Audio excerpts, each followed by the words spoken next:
Table of contents, ओह मैं खोला नहीं, बड़ा करना, नाइस। हाँ अब प्रोफेशनल लुक आ रही, ओह माय गॉड, रीडेबल। अच्छा, तो शुरू के अंदर बात होगी सी स्ट्रिंग्स के बारे में, फिर होगी इनपुट वैलिडेशन के बारे में, एक छोटा से 2 स्लाइडों की बात है।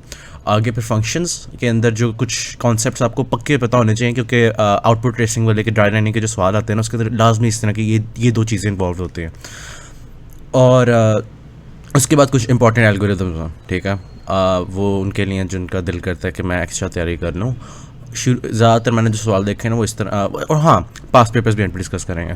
खैर एल्गोरिदम्स बेशक आप अभी ना करो, पहले अगर आपकी पीएफ वीक है तो खाली ये बकाया सारे कॉन्सेप्ट्स को देख लो, पास्ट पेपर्स को देख लो। लेकिन अगर आप अपनी तैयारी से उस हद तक सेटिस्फाइड हो और आप आगे की भी चीज़ें करना चाहते हो तो फिर आप सर्चिंग एल्गोरिदम्स वगैरह भी कर लो, क्योंकि मतलब क्विज़ में आ सकता है बाइनरी सर्च, तो फाइनल में क्यों नहीं आ सकता।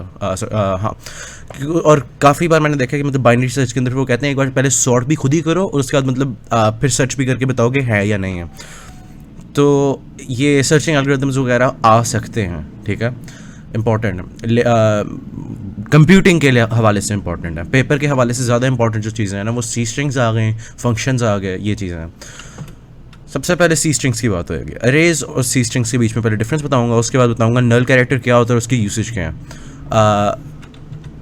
सबसे पहले मतलब सिंपल तरीन एक कैरेक्टर अरे अगर हम लें तो वो इस तरह से होगी कि मैंने अपना नाम बस लिख दिया अभी, ठीक है।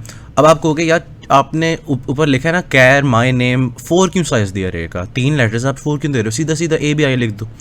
अब एक मसला है, ये नल कैरेक्टर जो होता है ना ये लाजमी होता है शो करने के लिए कि यहाँ पे जो हमारी स्ट्रिंग है ना ख़त्म हो रही है। अब इसका मैं प्रैक्टिकल यूज़ दिखाता हूँ एक। अगर आप एक इनपुट ले रहे हो सीन डॉट गेट लाइन से, तो आप इसको मतलब इनपुट ले रही है आपने, अब आपको नहीं पता उसने कितने लेटर्स का एंटर किया, आपके पास कोई तरीका नहीं है जानने का उसकी लेंथ, तो ये automatically scene dot get line जो है ना जहाँ तक उसने एंटर किया है उसके बाद ये स्ट्रिंग टर्मिनेशन का जो कैरेक्टर होता है ना नल कैरेक्टर \0 ये लगा देता। तो जब आप इसको सी आउट करोगे ना फिर नॉर्मली तो वो खाली उसको वहाँ तक ही करेगा जहाँ तक नल है, ठीक है। तो यहाँ पे एक 30 इसकी ब्लॉक्स है मेमोरी के अंदर, ठीक है, मतलब 30 बाइट्स हैं क्योंकि एक बाइट होता है कैरेक्टर। तो इसमें से खाली 4 ही असल में इस्तेमाल हो रहे हैं, जिसके अंदर मैंने डेटा लिखा है और एंड पे स्ट्रिंग टर्मिनेशन। और सीन डॉट गेट लाइन अगर आपने इनपुट लेनी हो ना कहीं भी, तो इसका सिंटैक्स याद रख लो कि शुरू के अंदर स्ट्रिंग का नाम आता है और उसके बाद आता है साइज -1 की वजह ये है कि ना ये नल कैरेक्टर भी आना होता है। बेसिकली ये जो दूसरा पैरामीटर होता है ना, आप बता रहे होते हो कि मैक्सिमम कितने कैरेक्टर्स इनपुट करने की इजाज़त देनी है यूज़र को, ठीक है। तो अगर वो 29 से ज़्यादा करेगा ना आगे वो इग्नोर कर देगा, वो खाली 29 रखेगा इस स्ट्रिंग के अंदर और आगे नल लगा देगा। अब एक और डिफरेंस अरेज और कैरेक्टर स्ट्रिंग्स के अंदर ये है कि अगर आप सीधा सीधा किसी अरे को कोई न्यूमेरिक अरे है उसको प्रिंट करने की कोशिश करो ना, वो उसका ना पहला जो एलिमेंट होता है ना उसका हेक्साडेसिमल के अंदर आपको एड्रेस दे देता। लेकिन अगर आप यही काम करो एक कैरेक्टर अरे के साथ तो वो नल तक प्रिंट करता। तो ये एक एग्जांपल थे। तो इस तरह से भी अरेज सी स्ट्रिंग से डिफरेंट है। अब हम नल का इस्तेमाल कुछ अपने कामों में भी कर सकते हैं। ये जैसे कि स्ट्रिंग की लेंथ हमने फाइंड करनी है, काफ़ी जगह पे आपको हो सकता है कोई भी सवाल आ रहा हो तो ये करोगे। तो एक इंटीजर टाइप का मैंने वेरिएबल बना लिया लेंथ, जिसको मैं 0 से इनिशियलाइज़ किया, ठीक है। और मैंने एक लूप चलाया है, इसके अंदर पहला जो पैरामीटर होता है वो तो इनिशियलाइजेशन ही होता है ना, वो मैंने बाहर ही कर लिया, तो इसलिए मैंने वो खाली सेमीकोलन लगा के वो हिस्सा लिखा ही नहीं। तो str length not equal to मतलब देखो शुरू के अंदर 0 होगी वैल्यू इसकी। सबसे पहले फॉर लूप में क्या होता है, कंडीशन चेक होती है इनिशियलाइजेशन के बाद। इनिशियलाइजेशन में कुछ भी नहीं है, कंडीशन चेक होएगी। तो str 0 मतलब इसका जो पहला एलिमेंट है क्या वो नल के बराबर तो नहीं है, अगर जैसे कि हमारी पिछली स्ट्रिंग थी अभी वाली, तो उसके अंदर तो नहीं, ए के बराबर है, नल के बराबर नहीं है, तो ये चलेगा लूप। अब लूप की बॉडी में कुछ भी नहीं पड़ा हुआ, सीधा मैंने उसके बाद सेमीकोलन लगाया हुआ, तो वो साथ ही फिर ना अगले इंक्रीमेंट पे आ जाएगा, तो वो लेंथ ++ हो जाएगा, इस तरह से 1 हो जाएगी। फिर str 1 पे चेक करेगा कि ये नल तो नहीं है, क्या ये नल तो नहीं है, इस तरह से ना 1 पे जाएगा, 2 पे जाएगा, 3 पे जाएगा। जब 3 वैल्यू होगी ना लेंथ की, तो वो कहेगा यार str 3 जो है ना वो नल है, मतलब 0 के अंदर a पड़ा है, 1 के ऊपर b पड़ा है, 2 के ऊपर i पड़ा है और 3 के ऊपर नल पड़ा हुआ। तो तब ये कंडीशन फॉल्स हो जाएगी क्योंकि जो str लेंथ है वो बराबर हो जाएगा असल में नल के, तो ये लूप टूट जाएगा। अब जो हमारे पास वैल्यू है 3, वो तो स्ट्रिंग की लेंथ ही आ गई है ना, a b i, तो इस तरह से होता। तो इस तरह से आप लेंथ गेट कर सकते हो नल को इस्तेमाल करके। इसके अलावा काफ़ी मतलब एक और मैंने एग्जांपल देनी थी कोई सी स्ट्रिंग के प्रॉब्लम की, तो मैंने कहा ये एक इन्वर्ट केस की दे देता है। ये बस कर रहा है मतलब स्ट्रिंग के शुरू से जा रहा है आखिर तक, ठीक है।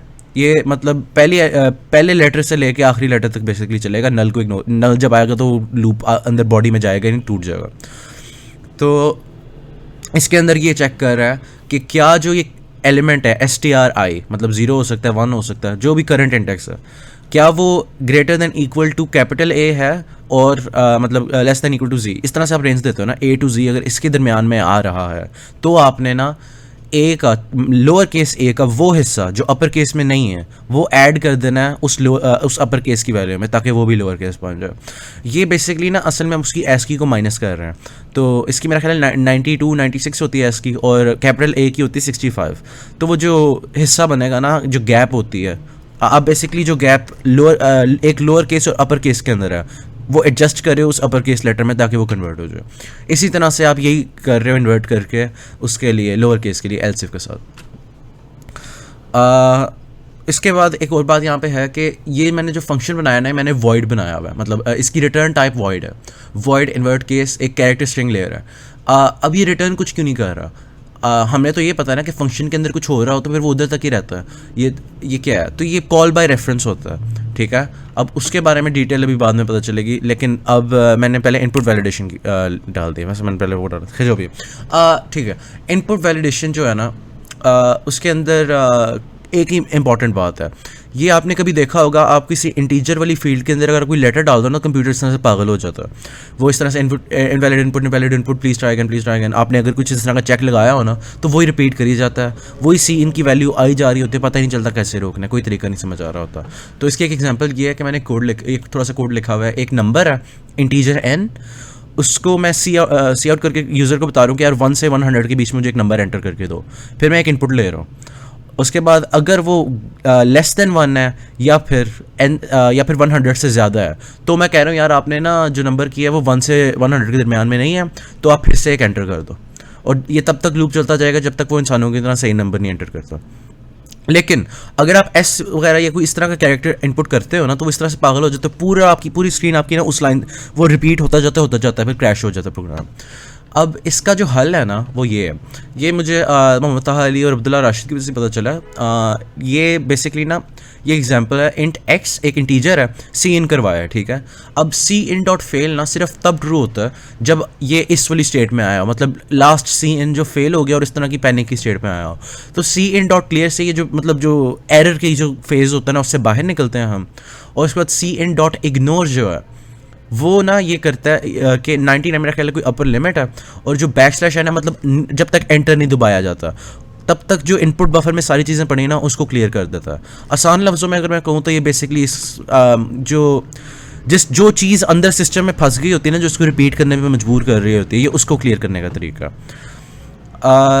ये बस मैंने आगे उसके साथ इंटीग्रेट करके दिखाया हुआ है, अगर आपने पढ़ना चाहते हो तो पढ़ लो पॉज करके। अब आगे आ जाती है बात फंक्शंस की।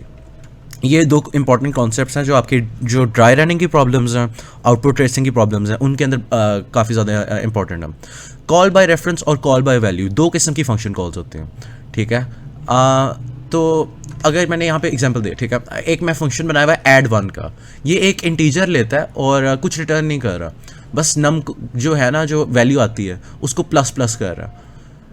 उसके बाद आप मेन के अंदर इसको रन करके देखो ना, मतलब एक इंटीजर बनाओ नम इक्वल 0, आप फंक्शन रन करो, अंदर जो नम बना हुआ ना वॉइड का वो तो प्लस होएगा, लेकिन वो वेरिएबल वहीं पे बन के वहीं पे ख़त्म हो जाएगा उस फंक्शन के अंदर है। और अब जब आप बाहर सी आउट करोगे ना मेन के अंदर, तो वो बाहर वाला नम ही प्रिंट करेगा। मतलब जो बाहर वैल्यू थी उसको कोई चेंज नहीं आया, आप चाहे अंदर जो मर्जी करते रहो फंक्शन के। ये होता है पास बाय वैल्यू। अब इसी को अगर मैं इंट एम्परसैंड नम लिखूँ ना, तो ये पास बाय रेफरेंस हो जाता है। अब ये जो नम जो मेन में था, ये उसका एड्रेस बेसिकली चला जाता है उसके पास। तो अब जो अंदर नम है ना और जो बाहर नम है मेन के, वो दोनों एक ही चीज़ है। वो बस एक समझ लो एक पॉइंटर की तरह है कि मतलब बस बता रहा है कि जो आप इसमें चेंज करोगे ना वो असल वाले मेन के ऊपर चेंज होएगा, असल वाले मेन के अंदर जो नम पड़ा हुआ है। तो इसकी आउटपुट अगर हम देखें तो 1 होगी। और इसके अंदर और पिछले कोड के अंदर सिर्फ ये फ़र्क है एम्परसैंड का। तो होता ये है कि वेरिएबल्स जो होते हैं ना आपकी रैम के अंदर वो इस तरह से बनते हैं कि आपका मेन के अलहदा साइड पे पड़े हुए हैं, ठीक है, और जो आपका जो फंक्शन है उसके समझ लो अलहदा साइड पे पड़े हुए हैं वेरिएबल्स। इस तरह से एक समझने का तरीका है। कॉल बाय वैल्यू जब आप करते हो ना वो उसकी एक कॉपी बना लेता है अपने एरिया में, ठीक है, लेकिन जब आप कॉल बाय रेफरेंस करते हो ना वो बेसिकली पॉइंट करता है उस मेन जो कॉलिंग मॉड्यूल है ना, यहाँ पे तो मेन है ना, जहाँ से कॉल किया गया उस वेरिएबल की तरफ इशारा करता है ये। तो ये एक और एग्जांपल है। अब मैं, हाँ, ये मैंने बताना था कि ज़रूरी नहीं है कि नाम नम ही हो। यहाँ पे मैंने यहाँ पे दोनों का नाम लिखा हुआ ना, कोई भी नाम हो सकता है। यहाँ पे मैंने add one int % any name, ठीक है, एनी नेम को प्लस प्लस करूँगा, अंदर आपका जो रेफरेंस वेरिएबल बना है एनी नेम, ये असल में नम की तरफ ही पॉइंट कर रहा है। आप इसके अंदर जो चेंज करोगे वो नम के अंदर चेंज होएगा मेन के। तो ये आते होते हैं सवाल आउटपुट रेसिंग में, तो ये आपके लिए ज़रूरी है कि आपको क्लियर हो कि ये क्या होता है। इसके अंदर भी वही है कि उसी तरह से है कि एक कॉपी बनती है अगर आप कॉल बाय वैल्यू करो इंट एनी नेम इक्वल 0, और उसके बाद वो वैल्यू वो अलग वेरिएबल पड़ा हुआ है, ये अलग वेरिएबल पड़ा हुआ है। लेकिन अगर आप कॉल बाय रेफरेंस करो ना तो वो उसी मेन जो असल जो आपने वेरिएबल पास किया था ना उसी की तरफ इशारा कर रहा होता है। डिफ़ॉल्ट पैरामीटर्स का भी कॉन्सेप्ट आ जाता है। डिफ़ॉल्ट पैरामीटर्स तब यूज़ होते हैं जब आप किसी फंक्शन को कॉल करते हुए ना उसकी पूरी वैल्यूज़ नहीं देते। वैसे तो अगर आप इस तरह से लिखो कि ये एक फंक्शन है इज़ पॉजिटिव नंबर, ये बस आपको ट्रू या फॉल्स रिटर्न करते बूलियन है, ठीक है, और लेता है एक नंबर, ये बताएगा कि यार पॉजिटिव है या नहीं है। अगर मैं इसको फंक्शन कॉल इस तरह से करता हूँ इज़ पॉजिटिव नम, ठीक है, तो ये एरर देगा कि भैया आपने तो पैरामीटर्स पूरे ही नहीं किए हुए, ठीक है। लेकिन अगर मैं इसी की जगह यहाँ पे इसके प्रोटोटाइप के अंदर इंट नम इक्वल्स -1 लिख दूँ तो ये एक डिफ़ॉल्ट वैल्यू आ जाती है उस केस के लिए जब मैं वो वाला पैरामीटर पास नहीं करता। तो अब जब हम इसको रन करेंगे ना तो वैल्यू 0 आएगी कि मतलब फॉल्स भाई ये नेगेटिव नंबर आपने पास किया। तो इसकी एक ज़्यादा मतलब कोड के साथ एग्जांपल देखनी है तो ये है कि ये वही वाला फंक्शन है bool is positive num integer num equals -1। अब मैंने एक बार सी आउट की है इज़ पॉजिटिव नम बिना किसी पैरामीटर के और एक बार की है पास करके कुछ वैल्यू, तो पहले वाले के अंदर फॉल्स आएगा, दूसरे वाले के अंदर ट्रू आएगा, क्योंकि पहले वाले के केस के अंदर जब आप कुछ भी पास नहीं करते वो अस्यूम कर लेता है कि वैल्यू -1 है, लेकिन अगर आप कुछ पास करते हो तो वो असली वैल्यू ही लिखता है। मुझे याद है मिड के अंदर काफ़ी ज़्यादा लोगों ने ना इग्नोर किया था कि जो भी नंबर पास हो रहा है उधर इक्वल टू देख के ना कहा था यार ये तो असाइनमेंट हो रही है, तो ऐसा नहीं है। ये डिफ़ॉल्ट पैरामीटर्स जो ऊपर लिखे जाते हैं ना ब्रैकेट्स के अंदर जो इक्वल होते हैं ये सिर्फ तब उसको असाइन होते हैं जब आप कोई और वैल्यू ना दो, ठीक है। तो ये एक बात है समझने वाले। उसके बाद कुछ इंपॉर्टेंट एल्गोरिदम्स आ जाता है। आप ये हिस्सा स्किप कर सकते हो, वीडियो पूरी टाइम स्टैम्प्ड है। अगर आप पहले आगे जाके मतलब पास्ट पेपर्स वगैरह देखना चाह रहे हो तो जो आपको सही लगे, क्योंकि कुछ लोगों के लिए मुश्किल भी हो सकता है। लिनियर और बाइनरी दोस्त आसान ही है तो वही करते हैं। सबसे पहले सर्चिंग एल्गोरिदम्स, लिनियर सर्च आ गए दो, एक बाइनरी सर्च आ गया। अच्छा, बाइनरी सर्च ज़्यादा तेज़ होता है लेकिन इसकी एक लिमिटेशन है कि ये सिर्फ और सिर्फ ना सॉर्टेड अरेज के साथ काम करता है। तो आपका जो डेटा है वो पहले का सॉर्टेड होना चाहिए इस तरह के सर्चिंग एल्गोरिदम के लिए।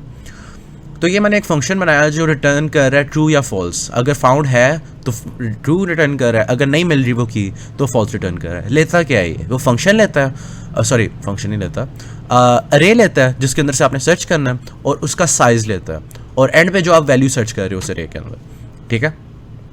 तो ये एक लूप बनता है for int i equal 0 i less than n, मतलब ये n बार चलेगा ना, 0 1 2 3 4 5 6 अप टू n -1, n की बारी टूट जाएगा। तो ये इस तरह से ना मतलब तमाम एलिमेंट्स के साथ चेक करेगा कि क्या ये की के बराबर तो नहीं है, अगर है तो रिटर्न 1, अगर नहीं है तो फिर अच्छा हाँ यहाँ पे एल्स कभी भी ना लगाना, क्योंकि वो ये रिटर्न 0 नोट करो मैंने फॉर लूप के बाहर लगाया हुआ है जब पूरा लूप चेक हो जाए। कुछ लोग ये गलती से कर देते हैं कि वो यहीं पे एल्स लगा देते हैं कि यार चलो ठीक है अगर बराबर नहीं है ना की के तो नहीं मिला, लेकिन ये गलत है। वो पता क्या करता है, वो खाली पहला वाला जो एलिमेंट है ना ARR 0 उसको चेक करेगा कि क्या ये की के बराबर है, अगर वो वाला की के बराबर नहीं है ना तो वो साथ ही रिटर्न करके 0 करके प्रोग्राम ख़त्म कर देगा। लेकिन हो सकता है उससे अगले एलिमेंट में पड़ा हो, तो यहाँ पे एल्स कभी भी नहीं लगाना, ये फॉर लूप से बाहर होता है रिटर्न 0 इसका। उसके अलावा बाइनरी सर्च मैं ज़्यादा ही 2 बस कर दूँ। हाँ, तो बाइनरी सर्च के अंदर क्या होता है, बेसिकली ये होता है कि आप ना मिडिल वाली वैल्यू देखते हो, अगर आपकी मिडिल वाली वैल्यू आपकी जो वैल्यू जो ढूंढ रहे हो उससे ज़्यादा बड़ी है, ठीक है, मतलब की वैल्यू छोटी है आप जिस वैल्यू को देख रहे हो, तो आप मैक्सिमम को कम कर देते हो। तो ये इस तरह से कोड लिखा जाता है कि मिन शुरू के अंदर, अच्छा ठीक है, शुरू के अंदर एक वेरिएबल बनाते हैं मिन के नाम से, अब कुछ और भी दे सकते हो, लो या हाई, खैर जो भी है, मिनिमम वैल्यू, मिनिमम इंडेक्स है ये, ठीक है, 0, ठीक है, एक रेंज हम शुरू में डिफाइन करें कि यार मैं इधर से इधर तक देखना है। तो ये 0 से n-1 एड्रेस जो है ना उसके इंडेक्सेस अरे के, वो देखते हैं। n साइज़ है तो आखिरी वाली जो होगी, अगर मतलब आपको पता ही है अगर 5 एलिमेंट्स है एक अरे के अंदर तो आखिरी इंडेक्स 4 होएगा, क्योंकि 0 से काउंटिंग शुरू होती है। तो हमने शुरू के अंदर बस उसको डिफ़ॉल्ट यही दिया कि यार 0 से लेके n-1 के बीच में सर्च करना है। अब आगे वाइल लूप के अंदर वो एल्गोरिथम की इंप्लीमेंटेशन है। तो ये जब तक मिन की वैल्यू लेस है मैक्स के या बराबर है तब तक आपने कोड चलाते रहना, ठीक है। सबसे पहले आपने ना मिड नाम की एक वैल्यू है उसको कैलकुलेट करना, ठीक है। वो होएगी मिन और मैक्स की एवरेज वैल्यू। मतलब अगर मिन 0 है और ये जैसे एग्जांपल राइट साइड पे मैक्सिमम 4 है तो 0 + 4 2 हो गया, सॉरी 0 + 4 2 हो गया, 0 + 4 = 4 हो गया, उसको 2 से डिवाइड किया तो 2 आपके पास मिडिल वैल्यू आ गई। और आप राइट साइड पे देख भी सकते हो कि ये 0 से 4 की जो रेंज है इसके दरमियान में जो वैल्यू आ रही है वो 2 है, ठीक है। तो आपको इससे मिडिल वाली वैल्यू आपने कैलकुलेट कर लिया, उसका इंडेक्स कैलकुलेट कर लिया। अब आपने करना ये है कि आपने हर बार ना चेक करना है कि की क्या मिडिल वाली जो वैल्यू है उसके बराबर तो नहीं है। अगर है तो कह दो हाँ यार फाउंड है, अगर नहीं है तो चेक करना है कि क्या ये बड़ी है। मतलब की वैल्यू अगर यहाँ पे एग्जांपल दी हुई ना 0 की, अगर 0 1 से बड़ा होता तो फिर अगर सॉरी आप जो वैल्यू ढूंढ रहे हो ना आपने चेक करना है क्या इससे बड़ी है या छोटी है। तो आप उसके लिहाज से ना मिनिमम और मैक्सिमम रेंज को एडजस्ट कर रहे हो। तो जो वैल्यू है मिड की यहाँ पे 1 है ना, वो 0 से ज़्यादा है तो आपको पता है सॉर्टेड है, आगे सारी ही 0 से बड़ी होंगी। अगर ये 0 से बड़ी है तो उन सबको आप देखते ही नहीं हो, आप अपना मैक्सिमम ही छोटा कर देते हो। तो अब आप खाली 0 से मिडल -1 तक देखोगे, क्योंकि मिड भी आपने चेक कर लिया था शुरू के अंदर। तो अब आप आ जाते हो, आपके पास अब मतलब शुरू के अंदर 5 एलिमेंट्स देख रहे थे ना, अब आपके पास खाली 2 आ जाते हैं, 0 या 1। तो मैक्स अब आपका जो होगा ना वो 1 हो जाएगा ना, क्योंकि आपने मिड हमारे पास पहले 2 था, 2 - 1 वो हो गया 1। तो अब आप मिड अगली इटरेशन चलेगी लूप की, मिड फिर से कैलकुलेट होएगा, 1/2 0 होता है इंटीजर्स के अंदर। तो ये चेक करेगा कि इंडेक्स 0 के ऊपर तो नहीं पड़ी हुई मेरी की वैल्यू, अगर नहीं पड़ी तो वो कहाँ, क्या वो उससे बड़ी है या छोटी है।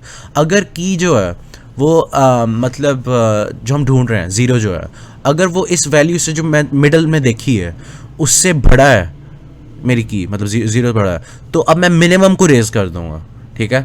तो इसके अंदर यही है ना कि फर्स्ट इटरेशन में मिड = 2 था। चलो ठीक है, समझ आ गई होनी है। खैर इसके अलावा जो असल बात है वो मेरे ख्याल में इतना अच्छा नहीं समझाया, लेकिन ये सारा डायग्राम मुझे ज़्यादा अच्छा समझ आ जाएगा। सॉर्टिंग एल्गोरिथम्स जो है ना इसके अंदर 3 मेजर हैं।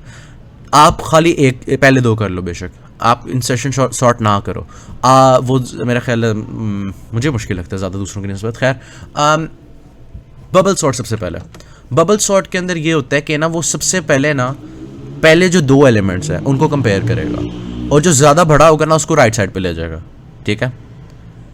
अब इसी पास के अंदर फिर वो चेक करेगा कि यार अब जो दूसरा एलिमेंट है और जो तीसरा एलिमेंट है उनको कंपेयर करेगा, इनमें से जो बड़ा होगा इसको राइट पे भेज देगा। इसी तरह से चलता जाएगा एडजेसेंट 2 को करता जाएगा।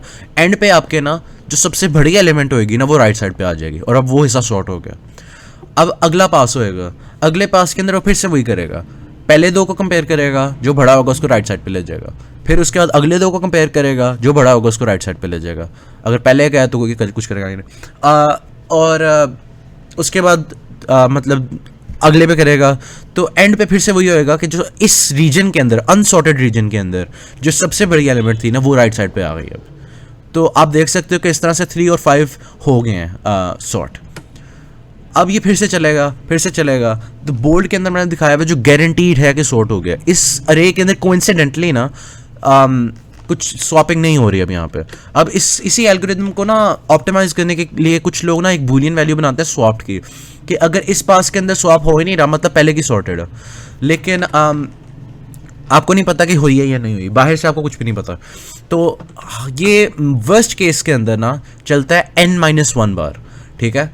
क्योंकि आप ये देख सकते हो कि हर पास के साथ एक वैल्यू मतलब सॉर्ट होती जा रही है। ये सबसे बड़ी राइट पे आ गई, फिर सबसे बड़ी राइट पे आ गई, फिर सबसे बड़ी राइट पे आ गई, फिर सबसे बड़ी राइट पे आ गई, और एंड पे अगर सारी सबसे बड़ी राइट पे हैं तो सबसे छोटी लेफ्ट पे रह जाएगी। तो ये आपके पास n-1 पासेस के अंदर ही सॉर्ट हो जाता। अब उसका कोड ये पड़ा हुआ है। इसके अंदर क्या हो रहा है, सबसे पहले जो पासेस मैंने बताए थे कि यार ये n-1 बार ही चलता है, तो ये वही बाहर जो आउटर लूप है ना वो इसलिए है। अब इनर लूप है ये कंपैरिजन के लिए, जो हम देख रहे हैं ना एक पास में इतने ज़्यादा कंपैरिजन हो रहे हैं, वो भी हमने लूप से किया है। आउटर लूप था इन पासेस के लिए, ये 1 2 3 4 के लिए, और जो इनर लूप है ये इन कंपैरिजन जो हो रहे हैं ना बारी बारी उसके लिए। तो ये हमेशा जो है ना 0 से शुरू होएगा और n-1 बार चलेगा ये भी, n-i-1 बार, ठीक है। उसकी वजह, अच्छा आप यहाँ पे देख सकते हो कि यहाँ पे कितने कंपैरिजन हो रहे हैं, 1 2 3 4, ठीक है। इधर 3, इधर 2, इधर 1, हर पास के साथ एक कम होती जा रही है वैल्यू। तो पास की जो इंक्रीज है वो तो हमारे पास पड़ी हुई ना इस वैल्यू के अंदर i के अंदर। तो हम n-i करते हैं ना, n मैक्सिमम नंबर, ठीक है। तो मैक्सिमम नंबर अगर यहाँ पे 5 है ना, ठीक है, तो 5 - 0 तो 5 ही होगा, -1 किया तो हमें पता चल गया कि ये 4 बार चलेगा, 4 कंपैरिजन हो रहे हैं। इसी तरह ये जनरल फॉर्मूला उसका बना लिया ना इसी को करके। तो ये बस कंपेयर कर रहा है कि क्या जो मैं वैल्यू देख रहा हूँ वो इससे अगली वैल्यू से बढ़ी है, अगर बढ़ी है तो उसको राइट पे ले जाओ, उसको बस स्वैप कर दिया वेरिएबल्स को। उसके बाद सिलेक्शन सॉर्ट का एल्गोरिथम है। सिलेक्शन सॉर्ट में ये होता है कि ना वो सबसे पहले देखता है कि इस अरे के अंदर सबसे छोटी वैल्यू कौन सी है, जो सबसे छोटी होती है ना उसको फ्रंट पे ले आता है और उसके साथ स्वैप कर देता है जो उसकी जगह पे थी। तो यहाँ पे ना 0th एड्रेस के ऊपर जो 3 है वो सबसे छोटी वैल्यू -6 के साथ स्वैप हो रहा है पहले पास के अंदर। फिर दूसरे पास के अंदर अब फिर से एक सॉर्टेड हिस्सा बन गया और एक अनसॉर्टेड हिस्सा बन गया। बोल्ड के अंदर सॉर्टेड एलिमेंट्स, तो अब वो फिर से ढूंढेगा यार अनसॉर्टेड हिस्से के अंदर सबसे छोटी वैल्यू कौन सी है। उसने देखा यार 3 सबसे छोटी है, तो उसने 3 को मतलब अगले नंबर के साथ जो पहला जो अनसॉर्टेड है उसके साथ आपने स्वैप कर दिया। अब फिर से करेगा, फिर से चेक करेगा यार सबसे छोटी क्या है अनसॉर्टेड के अंदर, वो कहेगा यार 3 है, तो फिर से उसको उसकी जगह पे ले आएगा। इसी तरह से अगले पास के अंदर वो चेक करेगा कि सबसे छोटी कौन सी है अनसॉर्टेड हिस्से के अंदर, 9 है या 5 है, तो उसको शुरू में ले आओ और 9 फिर एंड पे चला जाएगा। तो इसके अंदर भी आप देख सकते हो कि ये भी n-1 बार चल रहा है, ठीक है, क्योंकि सबसे छोटे छोटे पहले आते जा रहे, तो आखिर में जो बचेगा वो करने की ज़रूरत नहीं है, एक ही एलिमेंट रहेगा, किसके साथ कंपेयर करना है पता ही है, वो सबसे बड़ा होगा। तो इसका कोड ये है, सबसे पहले आपका जो हर पास के लिए जो लूप चल रहा है n-1 बार, ठीक है, वो है। उसके बाद हम ना स्मॉलेस्ट फाइंड कर रहे हैं। शुरू में हम अस्यूम करते हैं कि जो पहली वैल्यू है ना अनसॉर्टेड की वो ही सबसे छोटी है। उसके बाद हम ना उसको कंपेयर करते जाते हैं अगली के साथ। अगर हमें कोई ऐसी मिल जाए जो उससे ज़्यादा छोटी है, मतलब शुरू के अंदर हम अस्यूम करेंगे फर्स्ट पास के अंदर कि जो 0th इंडेक्स है ना वो सबसे छोटी है। फिर आप अगले इंडेक्स पे आओगे, इंडेक्स 1 के ऊपर 9 कंपेयर करोगे, क्या 9 3 से छोटा तो नहीं है, नहीं है तो ठीक है, अभी तक 3 सबसे छोटा आ रहा है। फिर आप अगले पे आओगे, वो कहोगे यार -6 क्या 3 से छोटा है, हाँ, तो हम ना इनको स्वैप कर देंगे, स्वैप नहीं कर देंगे सॉरी, स्मॉलेस्ट की जो वैल्यू है ना उसको सेट कर देंगे कि यार असल में इसका स्मॉलेस्ट का वैल्यू की जो वैल्यू है ना वो j है, ठीक है। अब हम फिर से कंपैरिजन करते जाएंगे कि जो करंट मेरे पास स्मॉलेस्ट वैल्यू है उससे छोटी तो मुझे इस पूरी अरे में कोई नहीं मिल रही ना। अगर इस तरह से फिर हम ना स्मॉलेस्ट निकाल लेंगे पूरे। अब आपने पूरी अरे चेक कर लिया आपने i से लेके n तक, तो अब आपको पता चल गया कि स्मॉलेस्ट कौन सी है इस पास के अंदर। अब आपने करना क्या है, जो i है ना मतलब अनसॉर्टेड का जो पहला हिस्सा है उसके साथ आपने स्वैप कर देना है वो जो स्मॉलेस्ट वैल्यू है। तो ये वही हुआ भाई, एंड पे बस स्वैपिंग हुई हुई है इन टेम्प के साथ। फिर इंसर्शन सॉर्ट आ जाता है। इंसर्शन सॉर्ट के अंदर ये होता है कि ना आप अस्यूम करते हो कि पहली एलिमेंट सॉर्टेड है, ठीक है, और उसके बाद आप अगली एलिमेंट देखते हो। अगली एलिमेंट 3 से अगर बड़ी होगी तो हम उसके आगे रखेंगे, अगर 3 से छोटी होगी तो उसे पीछे रखेंगे। उसके बाद अगले पास के अंदर उससे अब आपको पता चल गया पहले 2 सॉर्टेड है, ठीक है। फिर आप अगला हिस्सा देखते हो, अगली एलिमेंट देखोगे -6, क्या अब आप देखोगे ये सॉर्टेड वाले हिस्से के अंदर किस जगह पे बिलोंग करता है, ठीक है। तो ये आपने उसको फिर वहाँ पे उठा के रख दिया, सही है। और जो वैल्यूज थी ना सॉर्टेड हिस्से की वो रोटेट होके एक नंबर आगे आगे आ गई हैं। सेकंड पास के अंदर आप देख सकते हो कि ना -6 जो है उसको हमने सॉर्टेड अरे के अंदर इंसर्ट किया जब, तो जो सॉर्टेड एरे के जो बकाया उसके आगे हिस्से थे ना, वो सारे एक एक पोजीशन आगे चले गए। इसी तरह से थर्ड पास के अंदर आप जब 3 को एडजस्ट करते हो तो आप कहते हो यार अच्छा ठीक है, -6 जो है वो 3 से छोटा है तो यहाँ पे नहीं आएगा। फिर देखोगे 3 चलो बराबर मिल गया मुझे इसके कोई, तो मैं यहाँ पे एडजस्ट कर देता हूँ। तो अब आपको पता चल गया कि इसको मैंने कहाँ रखना है, वहाँ पे उसकी जगह पे तो रख दिया है, लेकिन जो था जो वहाँ पे उससे पहले था उसको 1 नंबर आगे ले जाना, और उसके बाद अगर उसके आगे कुछ है तो उसको भी 1 नंबर आगे ले जाना। इसी तरह से चलते जाना जब तक आप अनसॉर्टेड वाले दीवार के पास नहीं आ जाते, समझ लो। तो इंसर्शन सॉर्ट के अंदर ये हो रहा होता, उसका कोड ये पड़ा हुआ है। अच्छा, मैंने जो तरीका मैं पूरी ज़िंदगी लगाता रहा हूँ वो लेफ़्ट पे है, लेकिन मैंने जाके राइट साइड पे देखे वो ज़्यादा छोटा कोड है और थोड़ा सा ही डिफरेंस है। मैं जब स्वैपिंग कर रहा हूँ ना रोटेशन की, मैं पहले इंसर्ट करूँ उसके बाद आगे लेके जाए जा रहा हूँ। इन्होंने किया यही है कि शुरू के अंदर ही स्वैप करते गए हैं, राइट वाली को लेफ़्ट पे ले गए हमेशा, राइट मोस्ट। तो ये बस स्वैपिंग का तरीका डिफरेंट है, जो आपको पढ़ के ज़्यादा आसान लग रहा है वो कर लो। उसके बाद पास पेपर्स आ गए। बहुत ज़्यादा लोग पूछ रहे थे यार आउटपुट ट्रेसिंग के जो सवाल होते हैं उसके अंदर ड्राई रनिंग कैसे करते हैं, ठीक है। तो ये मेरे पास एक पेपर है, इसके अंदर 2 फंक्शंस बने हुए हैं और मेन है साथ।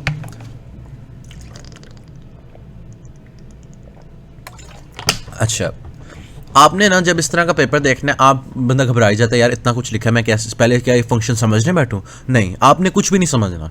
जब आपको आउटपुट निकालने को कहा ना, आपने बस कंप्यूटर की तरह का काम करना है।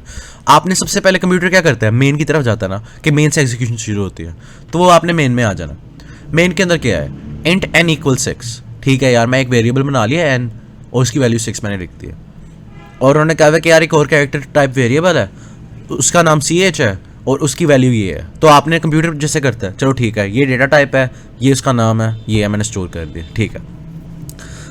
उसके बाद उसने एक फंक्शन कॉल किया हुआ है डू सम वर्क, और उसके अंदर कुछ वैल्यूज़ पास हुई हुई है। अब कंप्यूटर क्या करता है, कंप्यूटर वो फंक्शन की बॉडी में चला जाता है ये वैल्यूज़ कॉपी करके। तो अब हम फंक्शन कॉल को और फंक्शन की प्रोटोटाइप को कंपेयर करते हैं, ठीक है। आप देख सकते हो कि यहाँ पे कॉल बाय रेफरेंस हुआ हुआ है, call by pass by reference हुआ हुआ है ना n, क्योंकि उन्होंने इंट %n लिखा हुआ है कि रेफरेंस वेरिएबल बनाया हुआ। तो मतलब अगर डू सम वर्क के अंदर कोई चेंज होता है n की वैल्यू के अंदर, तो वो बाहर जो मेन है ना उसको चेंज करेगा, ठीक है। उसके अंदर जो n की वैल्यू वो चेंज हो रहा है, कोई नया वेरिएबल नहीं बन रहा, उसी की तरफ पॉइंट किया जा रहा है। लेकिन राइट साइड पे जो है ना वो कॉल बाय वैल्यू हुआ है, वो कॉपी हो रही है वैल्यू।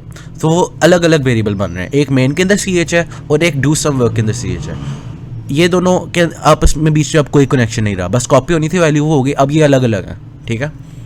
लेकिन जो कॉल बाय रेफरेंस है उसके अंदर ये है कि मतलब वो बेसिकली दूसरे वाले ही n का की तरफ इशारा कर रहा। तो मैंने यही शो किया हुआ है अपने इस स्लाइड के अंदर कि इंट %n जो है वो n_main, मतलब मेन का जो n है ये उसकी तरफ पॉइंट कर रहा है, और कैरेक्टर ch = %, ये एक नया वेरिएबल बना, ठीक है। अभी तक हमारे पास ये है। अब डू सम वर्क के अंदर पहली लाइन क्या कहती है, हमें कहती है कि आपके पास जो n पड़ा हुआ है ना उसकी वैल्यू कर दो n/2 + 1, तो n/2, हमारे पास 6 पड़ा हुआ था, 6/2 कितना होता है 3, 3 + 1 4 आ गया हमारे पास। अब आपको याद होगा कि ये एक रेफरेंस वेरिएबल था, तो अगर मैं डू सम वर्क की तरफ देखूं तो मुझे नजर आता है कि ये असल में n वाले मेन की तरफ इशारा कर रहा है, तो जो वैल्यू चेंज होएगी ना वो n वाले मेन की होएगी। तो वो जो वेरिएबल बना हुआ है उसकी वैल्यू 4 हो गई है। आगे चलते हैं। अब हम देख सकते हैं कि m की वैल्यू इन्होंने जस्ट कराई हुई है, उसके बाद एक फॉर लूप है लंबा सा, तो m जो है उसकी पहले वैल्यू कैलकुलेट करते हैं। उन्होंने एक नया वेरिएबल बनाया इंटीजर टाइप, उसका नाम m है, उसकी वैल्यू है n × 2 - 1। n की वैल्यू हमारे पास 4 पड़ी हुई है, हम देख सकते हैं, मल्टीप्लाइड बाय 2 किया 8 हो गया, 8 - 1 7। अब m की वैल्यू हमारे पास आ गई है 7, ठीक है। तो बेसिकली अब आपको समझ आना शुरू हो गई होगी कि आपने समझना नहीं है कोड, आपने बस कंप्यूटर जैसे करते ना, आपने बस करते जाना। आपको बस पता होना चाहिए कि कंप्यूटर यहाँ पे क्या करेगा, आपको पता होना चाहिए कि फॉर लूप किस तरह से काम करता है, आपको पता होना चाहिए कि मतलब अब तो हम फॉर लूप की बात कर रहे थे, अगर उसमें कोई मसला होता है कभी कभी। तो सबसे पहले फॉर लूप के अंदर उन्होंने एक इंटीजर टाइप वेरिएबल डिक्लेयर किया है i, ठीक है। इसकी वैल्यू शुरू में 0 है, कर दिया। अब कंपैरिजन आएगा, क्या i n-1 है, क्या 0 4 - 1 से कम है, मतलब क्या 0 3 से कम है, हाँ है, तो लूप की बॉडी में आ जाओ। अब लूप की बॉडी में क्या है, एक और लूप है, तो एक और वेरिएबल बनेगा इंट j जिसकी वैल्यू 0 होगी, ठीक है। अब ये जो जे है ना, मैंने लिखा नहीं वर्ब, ये जाएगा आई बार। तो आई की वैल्यू कितनी है? आई की वैल्यू तो 0 है, तो 0 लेस देन 0 कितना हो गया? फॉल्स है ना। तो ये लूप कभी भी नहीं चलेगा, बाद में चलेगा, लेकिन इस इटरेशन में नहीं चल रहा, ठीक है। तो 0 लेस देन 0, शुरू में कंडीशन सही नहीं तो आप बॉडी के अंदर पहुंचोगे नहीं, आपने CH कुछ नहीं प्रिंट करना, अभी तक कुछ भी नहीं हुआ। अगली लाइन पे आ जाओ, एक और लूप है। अब ये जो इंट जे है ना, ये एक नया वेरिएबल बन रहा है, ये ऊपर वाला जे नहीं है, ये उसकी वैल्यू डिसाइड नहीं हो रही है, वो वाला जे उधर ही बना है उस फॉर लूप के अंदर और उधर ही खत्म हो गया उसके खत्म होने के साथ। तो यहाँ पे भी जे जो है ना, एक नया जे बना जिसकी वैल्यू 0 है और ये चलेगा m बार। m हमारे पास 7 है, तो ये 7 स्पेसेस मैंने प्रिंट कर दिए। स्पेसेस मैं का रिप्रेजेंट करने के लिए तो मैंने ये एक सिंबल डिसाइड कर लिया कि यार इससे मैं अपनी स्पेसेस शो कर लेता हूँ, क्योंकि वरना तो पता ही नहीं चलना था क्या स्पेसेस कहाँ पे। खैर, जो उसके बाद अगला लूप है वो ऊपर वाला ही कोड है कॉपी पेस्ट हुआ हुआ, वो भी 0 लेस देन 0 ही कह रहा है, तो वो तो फॉल्स ही हुआ ना, तो ये भी लाइन नहीं चलेगी। अब हम आगे चलते हैं। अब लूप के आखिर में लिखा हुआ है m = m-2, ठीक है, और उसका सी आउट एंड एल। तो m-2 हम जब करेंगे तो कहाँ पे गया? वैसे मैंने वहाँ पे लिखा हो नहीं, ये सॉरी, ठीक है, ये थी पेस्टिसाइड, अब यहाँ पे आ गए। तो m = m-2 किया तो इंट की आप देख सकते हो 7 थी वैल्यू, अब 5 हो गई है। अब हम शुरू करते हैं अगली इटरेशन, ठीक है। सी आउट एंड एल हो गया, मतलब अगली लाइन पे आ जाओ, अब शुरू हो जाओ फिर से। तो i++ होएगा, i की वैल्यू 1 हो जाएगी 0 से, ठीक है। अब चेक करेगा क्या 1 लेस देन 4 - 1 है? हाँ है, 1 लेस देन 3 होता है, तो आप लूप की बॉडी में फिर से आ जाओगे। फिर for int j = 0, j less than i। अब i की वैल्यू 1 है, तो शुरू के अंदर 0 लेस देन 1 ट्रू हो गया, तो एक कैरेक्टर प्रिंट हो गया। फिर j++ करो तो 1 वैल्यू होगी, तो 1 लेस देन 1 ट्रू नहीं होता, तो इसलिए अब ये लूप टूट गया। अगले लूप पे आ जाओ, ये क्या कर रहा है? ये m बार चल रहा है, ठीक है। तो ये m स्पेसेस प्रिंट कर दो, 5 हो गई। और आपको याद होगा कि ऊपर वाला जो कोड है वो नीचे वाले कॉपी पेस्ट, नीचे वही वाला कॉपी पेस्ट हुआ हुआ, तो यहाँ पे भी उतनी बार ही ऐड का सिंबल आएगा जितनी बार पहले आया था। खैर, अब m = m-2 फिर से हो गया, तो यहाँ पे अब 5 की जगह 3 वैल्यू आ गई है लेफ्ट साइड पे अगर आप देखो तो। उसके बाद अगली इटरेशन पे आते हैं, एंड एल के बाद i++ हो गया, i की वैल्यू अब 2 हो गई है, ठीक है। तो अब 2 हो गई है वैल्यू, अब चेक करेंगे क्या 2 लेस देन 3 होता है? हाँ होता है, ट्रू है, अभी भी चलेगा। तो उसके बाद ये चलेगा, फिर से बॉडी में आ जाएंगे, j = 0, j less than i। i की वैल्यू क्या है? 2, तो ये एक बार 0 लेस देन 2 चलेगा, फिर 1 लेस देन 2 चलेगा, फिर जब j की वैल्यू 2 हो जाएगी ना, तो ये लूप टूट जाएगा। तो कितनी बार प्रिंट हो गए? 2 बार प्रिंट हुए, बॉडी के अंदर हम 2 बार आए हैं। तो उसके बाद स्पेसेस कितनी है? m है, ठीक है। तो m की वैल्यू हमारे पास 3 थी, तो वो हो गया। ऊपर वाला कोड नीचे वाला कोड वही कॉपी पेस्ट हुआ, तो उतने ही ऐड के सिंबल आ जाएंगे। फिर अगली लाइन m = m-2, 3 की जगह 1 आ जाएगा, ठीक है। अब 1 आ गया, अगली इटरेशन में आ जाओ, i की वैल्यू अब 3 होगी, ठीक है। तो i = 0, नहीं सॉरी, मैं दिमाग ख़राब हो गया, i = 3 है, ठीक है। तो 3 less than n-1, 3 less than 4 - 1 अब ट्रू नहीं है, तो ये लूप टूट जाएगा, लूप ख़त्म हो गया। लूप ख़त्म होने के बाद क्या इंस्ट्रक्शन दी गई है? m = 1, m की वैल्यू 1 सेट कर दो। वैसे तो पहले ही 1 थी, लेकिन फिर से 1 आ गई वैल्यू, ठीक है। तो उसके बाद ये ऊपर वाला सारा लूप खत्म हो गया।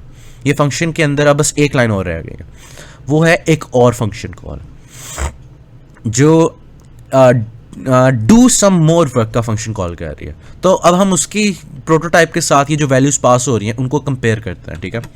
तो अब हमारे पास लेफ्ट साइड पे आप देख सकते हो 3 मेजर बॉक्सेस बन गए। एक मेन के जो वेरिएबल्स हैं, एक डू सम वर्क के वेरिएबल्स हैं, एक डू सम मोर वर्क के वेरिएबल्स हैं, ठीक है।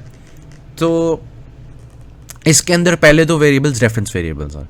तो m जो है ना वो डू सम वर्क के m की तरफ इशारा कर रहा है, n जो है वो डू सम वर्क के n की तरफ इशारा कर रहा है। लेकिन आपको याद होगा अगर आप देखो डू सम वर्क वाले एरिया में जो n है ना उसका वो असल में मेन वाले n की तरफ इशारा कर रहा है। तो ये भी इनडायरेक्टली मेन वाले ही वेरिएबल की तरफ इशारा कर रहा है।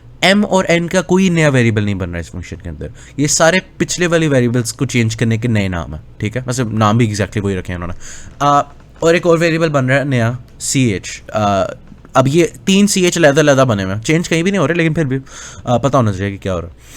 तो इसके अंदर भी वैल्यू कॉपी हो जाएगी, पहले कॉल बाय रेफरेंस हो रहे हैं तो इस तरह से सही है। उसके बाद हम आ जाते हैं फंक्शन, हमने वैल्यूज़ लिख ली हैं। अब हम आगे देखते हैं इसके अंदर लिखा क्या हुआ है कोड के अंदर। कोड के अंदर एक और फॉर लूप है, ये चल रहा है i = 0 से लेके i n तक, जब तक फॉल्स नहीं होते। तो अच्छा, तो ये n बार चलेगा, n की वैल्यू क्या है 4, ये 4 बार चलेगा। ठीक है, शुरू के अंदर फिर से j = 0 से लेके जा रहा है, शुरू के अंदर j की वैल्यू 0 सेट हो गई। अब क्या 0 n - i - 1 है, तो अब हम n i की वैल्यू पुट करते हैं। n की वैल्यू हमारे पास यहाँ पे लिखी हुई है 4 है, i की वैल्यू शुरू में इनिशियलाइज की है वो 0 थी, तो 4 - 0 0 हो गया, आगे -1 है तो 3 हो गया। तो ये 0 से इनिशियलाइज हुआ हुआ <3 है, हमें पता है ये 3 बार चलेगा, तो 3 कैरेक्टर्स प्रिंट होगा। इसी तरह से इन्होंने j = 0, j m, j++, ये वाला जो लूप है ये m बार चलेगा। m क्या है 1 है, तो एक स्पेस प्रिंट हो गई। आगे वही ऊपर वाला कोड नीचे कॉपी पेस्ट हुआ हुआ है, उतना ही ऐड के सिंबल राइट साइड पे आ जाएगा। अब उन्होंने कहा है m की वैल्यू के अंदर 2 ऐड कर दो, तो वो ऐड हो गए, 1 से 3 पे चलेगा। अब वैल्यू ऐड हो गई है, cout end l, अगली लाइन पे आओ आउटपुट की स्क्रीन पे, और अब हम फिर से लूप की अगली इटरेशन पे चलते हैं। i++ हो गया, पहले 0 थी अब 1 हो गया i की वैल्यू, तो 1 n। अब आपको वैसे समझ आ रही है कि ये किस तरह से पैटर्न बनता जा रहा है। आप पॉज कर सकते हो आगे, अब मैं हर किसी के अंदर अब यही हो रहा है, आपको एक जनरल आइडिया मिल गया कि क्या हो रहा है। अब जब ये आप इस तरह से कंप्लीट कर लोगे, आपने करना यही है सिर्फ कि जो कंप्यूटर ने काम करना है ना, आपने वो करना है। आपने कुछ नहीं सोचना कि यार ये हो रहा है वो हो रहा है, आपने घबराना नहीं है, आपने बस मेन से शुरू हो जाना है और बस ऊपर से नीचे शुरू करते जाना है काम। और इस तरह से ड्राई रनिंग के वक्त ना आपने वेरिएबल्स लिख लेने हैं। अब आप देख सकते हो कि ये डू सम मोर वर्क का फंक्शन ख़त्म हो गया है यहाँ पर। तो डू सम मोर वर्क के अब जो वेरिएबल्स हैं ना यहाँ पे लिखे हुए, अब ये सारे मेमोरी से बाहर चलेंगे, ठीक, ख़त्म हो गया इसकी लाइफ टाइम। अब डू सम मोर वर्क का जो फंक्शन है वो भी ख़त्म हो गया, ठीक है, वो भी, उसकी भी आखिरी लाइन थी ना डू सम मोर वर्क का कॉल। अब हमारी मेमोरी के अंदर सिर्फ ये 2 वेरिएबल बच गए, n = 15 और ch = add। तो अब हम देख सकते हैं कि हमने जो मेन के अंदर कॉल की थी ना डू सम वर्क, उसके बाद कुछ बातें लिखी हुई थी।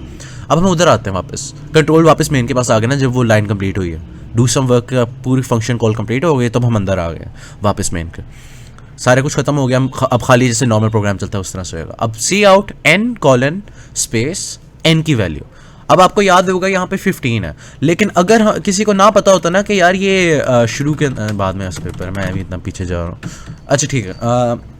इसी तरह से ch की वैल्यू प्रिंट हो गई, रिटर्न 0। अब आप यहाँ पे पेपर में देख सकते हो कि अगर किसी को पता ना हो ना मेन के अंदर ये n = 6 के बाद कि ये कॉल बाय रेफरेंस हुआ है, तो वो गलत लिख देगा, उसके मार्क्स कट जाएंगे। तो ये आपने लाजमी याद रखना है कि कॉल बाय रेफरेंस कहाँ पे हो रहा है, कॉल बाय वैल्यू कहाँ पे हो रहा है, कि वो इस तरह से बाद में सी आउट करके देखते होते हैं कि आपने सही किया या नहीं किया, और ये इसकी आउटपुट आ जाएंगे।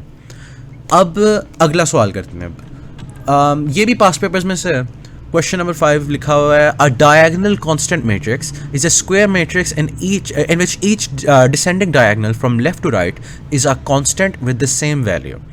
For instance the following matrix is a diagonal constant matrix. तो अब ये इन्होंने एक एग्जांपल दी हुई है हमें, हम देख सकते हैं कि जो डायगोनल वाली वैल्यूज़ हैं वो a आ रही है या b आ रही है या c आ रही है। तो अभी हमें काम क्या कहा है इन्होंने पहला काम हमें ये कहा है कि एक C++ के अंदर फंक्शन लिखो जो पैरामीटर्स के अंदर एक 2D मैट्रिक्स लेता है, मतलब एक 2D अरे ले रहा है और उसकी डायमेंशंस ले रहा है, मतलब उसके रोज़ और कॉलम्स, ठीक है।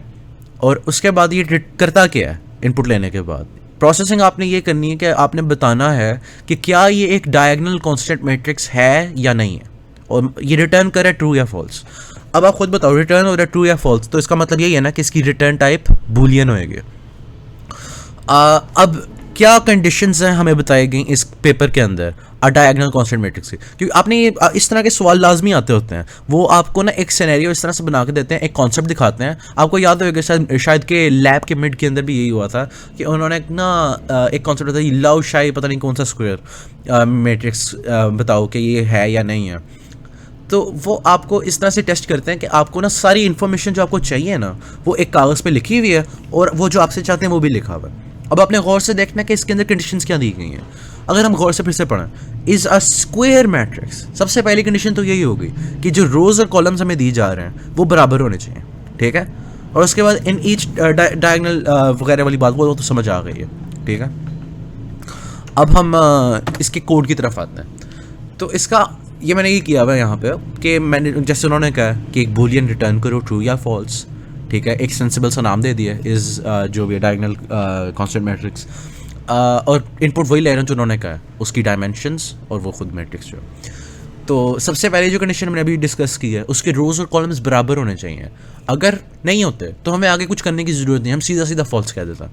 तो इसकी जो पहली तो जो दो लाइनें हैं ना वो यही है, if R is not equal to C, मतलब रो का जो नंबर है, मतलब जितनी टोटल रोज़ हैं, अगर टोटल कॉलम्स के बराबर नहीं है तो ये तो स्क्वायर ही नहीं है ना, तो इसको तो डिच कराओ, ये ज़ीरो है, फॉल्स है, ये नहीं है डीसी मैट्रिक्स, ठीक है।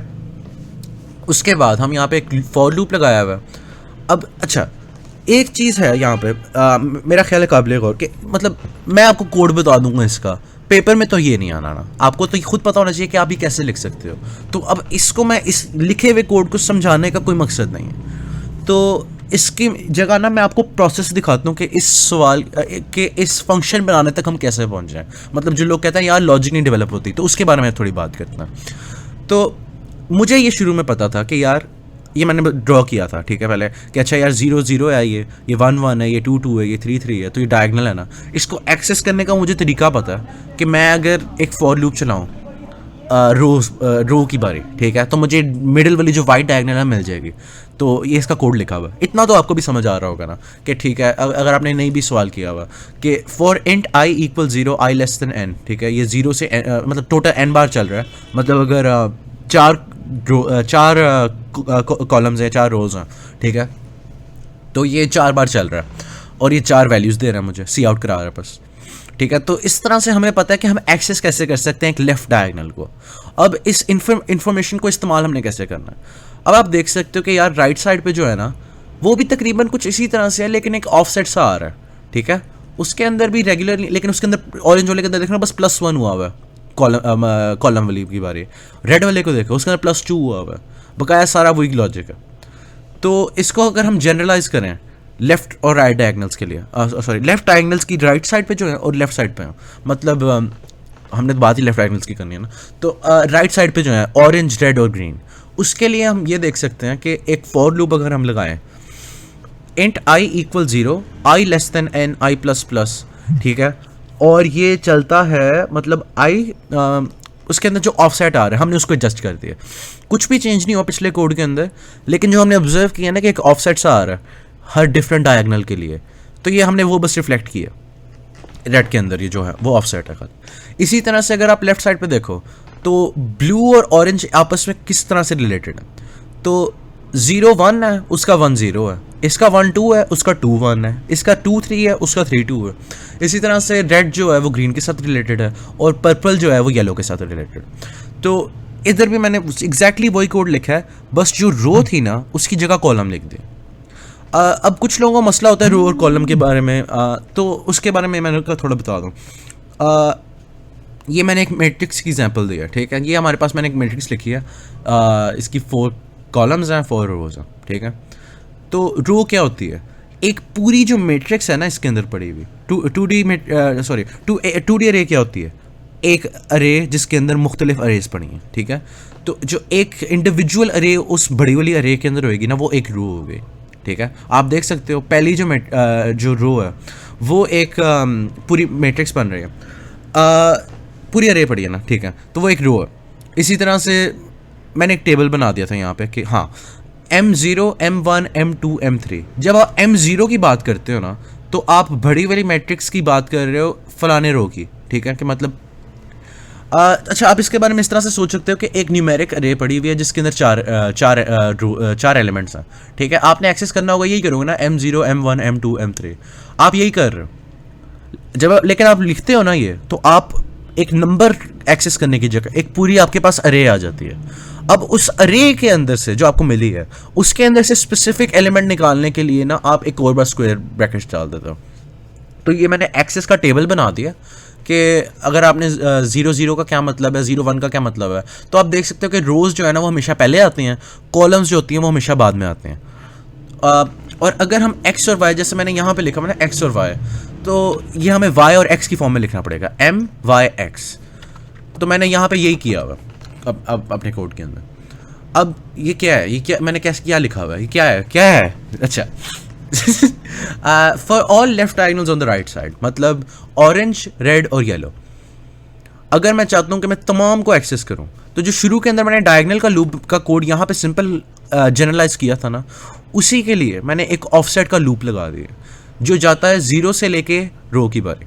क्योंकि आप देख सकते हो कि ऑफसेट की वैल्यू कितनी कितनी हो रही है। वाइट वाले के अंदर ऑफसेट की कोई ऑफसेट नहीं है, वो मतलब बस आइडियल केस है। ऑरेंज के अंदर ऑफसेट की वैल्यू आ रही है 1 1, ठीक है। रेड के अंदर ऑफसेट हो रहा है 2 के साथ, और येलो के अंदर ऑफसेट हो रहा है 3 के साथ। तो मैंने बस उसके लिए एक लूप लगा दिया। तो अब इस एक लूप के सॉरी 2 जो लूप हैं, इसके साथ मैं तमाम वैल्यूज़ एक्सेस कर सकता हूँ जो राइट साइड पे आ रहे हैं। अब इसी को मैंने लेफ्ट साइड पे भी कर दिया, ठीक है। अब यहाँ पे एक मसला आता है, ये मैंने J+I या J+ ऑफसेट जो भी आपने कहना है, ये जब मैं करूँगा ना तो बहुत ज़्यादा बार आउट ऑफ बाउंड चला जाऊँगा। मतलब ये लूप, जैसे अगर I की वैल्यू आप इमेजिन करो 2 है, J की वैल्यू 2 है, ठीक है। तो ये अरे 2 को मतलब रो 2 में जा रहा है, ठीक है, और ये 2+I कॉलम पे जा रहा है, मतलब 4th कॉलम पे जा रहा है, मतलब असल में 5th होगा, 0 से शुरू होती है ना, तो 5th तो कोई कॉलम है ही नहीं, इसके तो हैं ही 4, तो ये आउट ऑफ बाउंड जा रहा है ना। तो इस तरह की चीज़ों को रोकने के लिए जो है ना, हमें कंडीशन चेंज करनी पड़नी है। तो मैंने यहाँ पे वही किया हुआ। तो ये मैंने ये उसी तरह का लूप बना हुआ है, ऑफसेट लूप है, ठीक है, जो तमाम डायगोनल्स को शिफ्ट करा रहा है। एक डायगोनल्स को एक्सेस करने का लूप है, लेकिन यहाँ पे रेड के अंदर आप देख सकते हो मैंने J नहीं लिखा हुआ, मैंने J+I लिखा हुआ है, ताकि किसी भी पॉइंट पे अगर आउट ऑफ बाउंड जा रहा हो तो वो पहले ही लूप ख़त्म करता है। क्योंकि यहाँ पे देख सकते हो ना कि मतलब ये जो है वाइट वाला, इसके अंदर मैक्सिमम बार हो रहा है, जो जितना ऑफसेट भरता जा रहा है उतनी कम होती जा रही है उस डायगोनल के अंदर वैल्यूज़। तो मैंने यहाँ पे J+I इसलिए लगाया। ये आपको करने के लिए ना कागज़ के ऊपर बहुत ज़्यादा मतलब ड्राई रन करना पड़ेगा, कुछ कोशिशें करनी पड़ेंगी, तो कई लगते हैं, ठीक है। और ये जो राइट और लेफ्ट साइड के जो लूप्स थे ना, उनकी कंडीशन एक ही बन रही थी, तो मैंने एक ही लूप में डाल दिया। तो अब इसके अंदर ये जो इफ़ कंडीशन है ये क्या है, और मैंने ये ग्रीन क्यों किया, ये 1 क्या है। तो 1 जो है वो मैंने इसलिए किया कि मैंने ये लॉजिक लगाई हुई है कि ना, जो जैसे वाइट है इसके अंदर 1 1 से मैं शुरू करूँगा, ये चेक करेगा कि क्या 0 0 जो था क्या वो इसी के बराबर था ना, अगर नहीं था तो कह दो भाई ये ख़राब है। इसी तरह से अगले पे आ जाए, अगली इटरेशन में आओ, वो 2 2 चेक करे कि 1 1 जो है ना क्या वो आपस में बराबर हैं, अगर नहीं है तो रिटर्न 0। तो इस तरह से मैंने लॉजिक बनाया कि वो अपने से एक नंबर पीछे वाली डायगोनल के अंदर एंट्री को चेक कर रहा है। तो मैंने इसलिए इसको 1 से शुरू किया। अगर आगे करता तो आउट ऑफ बाउंड्स का मसला आ जाता है या कुछ तरह का होता है, तो मैंने कहा 1 से सीधे से करता है। अब यहाँ पे जो है इफ़ कंडीशन, तो ये वही है रिटर्न 0 जो मैंने अभी भी बात की है। तो ये कंपैरिजन ही हो रहा। अब हो सकता है आपको अभी भी समझ ना आई हो, लेकिन उम्मीद है कि आपको ना इस तरह से समझ आ जाए कि जब आपके पास इस तरह की कॉम्प्लिकेटेड प्रॉब्लम आती है ना, मतलब डायगोनल कांस्टेंट मैट्रिक्स जैसे, तो आपने सबसे पहले कहना है कि अच्छा यार मैं डायगोनल के एलिमेंट्स को एक्सेस कर ही किस तरह से सकता हूँ, ठीक है। तो आपके पास ये कोड आपने किसी तरीके से लिख लिया कि यार इस तरह से मुझे पता है, मैं मिडल वेल निकाल लूँगा, बकाया कैसे निकालूंगा, फिर तुक्के मारी जाओ, तो आपको कुछ शायद पता चल जाए कि इस तरह से कि यहाँ पे ऑफसेट आ रहे हैं, ये कुछ हो रहा है, कि मैं किस तरह से न्यूमेरिकली किस तरह से मैं कर सकता हूँ। मैंने तो ये किया था कि मैंने हर मैट्रिक्स के वो हर डायगोनल के लिए पहले लिखा था कि मैं इसको एक्सेस करने के लिए क्या कोड लिखूंगा। फिर मैंने जो पैटर्न नोटिस किया था ना कि यार बस ये प्लस ऑफसेट ही तो हो रहा है, तो उसके लिहाज से फिर मैंने आगे जनरलाइज करके आगे फिर मैंने ये किया, ये मैंने समझाने के लिए लिखा। आगे मैंने फिर ये मतलब ऑफसेट के लिए भी लूप लगा दिया। फिर जब एरर आया कि यार नहीं ये तो आउट ऑफ बाउंड चला जाएगा, तो फिर मैंने उसके बाद कंडीशन चेंज की और इस तरह से प्रोसेस होती है पूरी प्रॉब्लम सॉल्विंग की। तो उम्मीद है कि इससे थोड़ी बहुत मदद हो गई हो, क्योंकि इस तरह के सवालों में काफ़ी ज़्यादा लोगों को मुश्किल होती है, और मैं एक कोड समझा भी दूँ ना लिखा हुआ अच्छी तरह से, बिल्कुल आपको समझ आ जाए, लेकिन कोई फ़ायदा नहीं होगा। आपको बस ये प्रॉब्लम सॉल्विंग की जो है ना टेक्निक्स, ये खुद ही आपको प्रैक्टिस करनी पड़ती हैं। और इसका तरीका क्या है, कैसे मैं बेहतर हूँ यार, मैथ की तरह जितनी आप एक किस्म की प्रॉब्लम सॉल्व करोगे ना, उतने ज़्यादा बेहतर होते जाओगे।